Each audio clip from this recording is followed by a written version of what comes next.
daerah-daerah sumber air panas. Betul.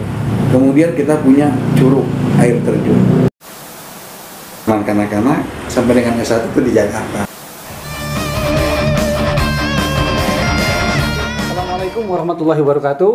Sahabat Majalah Logika, hari ini saya sangat bersyukur dan alhamdulillah bisa bertemu langsung dengan salah satu anggota fraksi Partai Keadilan Sejahtera atau PKS, Pak Dede Salahuddin. Oke Pak Dede, terima kasih banyak. Sama-sama. Ini sesuatu yang sangat saya tunggu sebenarnya Pak. Terima kasih. Saya ingin ngobrol dengan Pak Dede, tapi saya melihat aktivitas anggota Dewan itu begitu sibuk.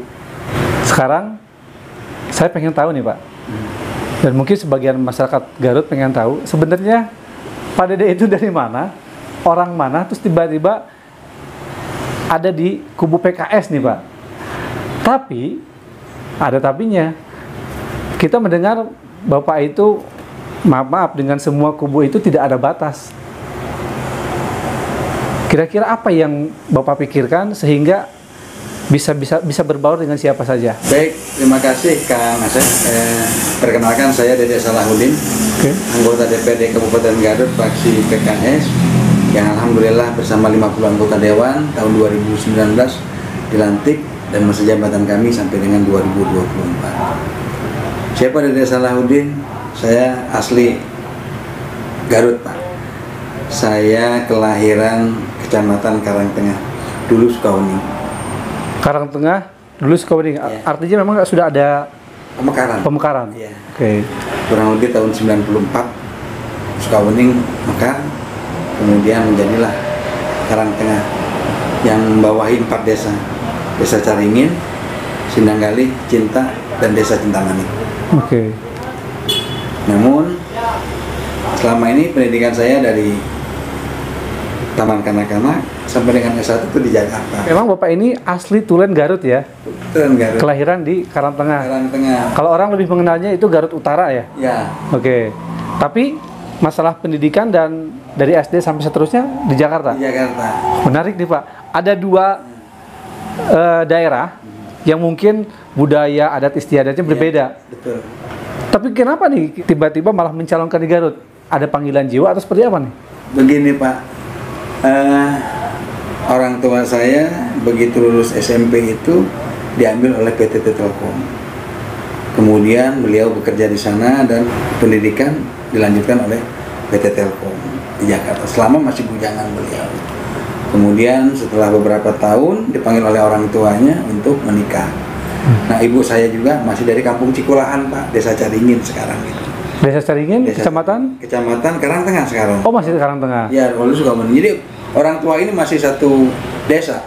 Oke. Beda kampung. Kalau orang tua saya, bapak saya dari Kampung Cihanja, ibu saya dari Kampung Cikulahan. Oke. Ibu saya itu masih rerehan dari Ragadiem Pak, kan seperti itu. Ragadiem itu apa? Daerah di daerah Cinta, namanya Ragadiem, ada pesantren besar. Oke. Itu tempat menyebarkan agama Islam dulu zamannya kan seperti itu. Artinya memang kedua orang tua Bapak merupakan satu pasangan dari daerah yang sama ya? Daerah yang sama Pak. Oke. Jadi kuat Pak, darahnya darah Garut kan seperti itu. Nah kemudian menariknya ini ketika orang tua disuruh kembali ke Garut harus menikah, dan orang tua saya menurut keinginan daripada orang tuanya untuk menikahi ibu saya. Sebagai bentuk hormat mungkin ya, dijodohkan, diterima saja. Untuk, tingkat tawadu ya, tingkat ketaatan kepada orang tua kan seperti itu. Okay. Setelah itu dibawa ke Jakarta. Namun kan Jakarta tahun 60-an itu sangat berbeda dengan Jakarta tahun sekarang. Pasti sangat berbeda. Jadi Jakarta dulu, tanah Betawi itu dengan tanah Sunda itu nggak beda jauh, kan begitu. Nah makanya ibu saya merasa kesepian setiap ingin melahirkan anak-anaknya. Karena kenapa? Orang tua dan keluarganya banyak di Garut. Nah akhirnya menyimpulkan orang tua kami setiap ibu saya melahirkan di kampung di Garut seperti itu. Lahirlah anak pertama, kedua, dan ketiga itu di Garut. Nah seiring berjalannya waktu, pembangunan di Jakarta sudah bagus, ekonomi orang tua aja saya juga sudah bagus. dan punya rumah yang sendiri yang cukup mumpuni untuk menampung orang tua dan keluarganya, akhirnya anak keempat, kelima, dan keenam itu lahirnya di Jakarta. Oke. Gitu. Pertama, kedua itu kakak saya kemudian anak yang ketiga lahir di Garut, Pak. Jadi terakhir saya kan gitu. Kalau adik saya sudah lahiran Jakarta. Jadi Bapak bungsu yang lahir di Garut? Nah ya, bungsu yang lahir di Garut. Oke. Ada kebanggaan atau gimana Pak? Yang lahir di Jakarta kok saya di Garut sih? Justru ini menjadi sebuah kebanggaan Pak sekarang ini. Kan begitu, ternyata saya lahir dari daerah yang cukup eksotik ya. Eksotis. Itu sumber daya alamnya. Sementara ya kan tujuan-tujuan wisata itu semua ada Pak. Yang di daerah lain tidak punya. Oke. Kita punya laut, kita punya pantai, kita punya gunung, dan gunungnya masih aktif. Berarti kita masih punya daerah-daerah sumber air panas. Betul.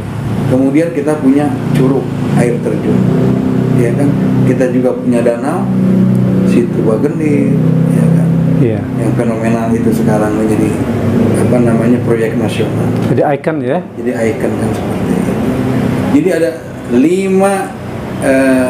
tempat tujuan wisata itu di Garut ada Pak. Artinya memang Bapak lahir di Garut, di satu daerah yang sangat indah. Punya potensi alam yang sangat luar biasa, dan menjadi tujuan pariwisata. Tujuan pariwisata. Ini menjadi PR kita semua Pak. Karena kenapa? Dengan wisata ini bisa menjadikan PAD yang sangat luar biasa. Oke. Contoh dengan daerah-daerah lain seperti Bali, kenapa enggak? Bali itu cuma punya pantai doang loh Pak, ya kan? Tapi PAD-nya sangat luar biasa. Luar biasa. Kenapa kita tidak yang seperti itu, mencontoh daerah-daerah yang lain seperti Bali dan lain sebagainya. Nah, kalau di Kecamatan Karangtengah dan Sukawening sendiri Pak, apa pariwisata yang bisa diandalkan di daerah sana? Gunung Piramida. Gunung Piramid. Ya. Oh ya, pernah sangat viral ya. Oke. Seperti itu. Dan yang kedua, kita punya Gunung Talaga Bodas, ya kan, panas bumi, dan kemudian di atas juga ada kawah, kan begitu, sumber air panas. Karaha ya? Karaha. Dan ini bisa di upgrade gitu ya menjadi pariwisata tingkat nasional bahkan dunia. Betul. Seandainya semua duduk bersama-sama untuk mencari solusi yang terbaik supaya pariwisata di Kecamatan Karangtengah ini bisa mendominasi pariwisata yang ada di Kabupaten Garut.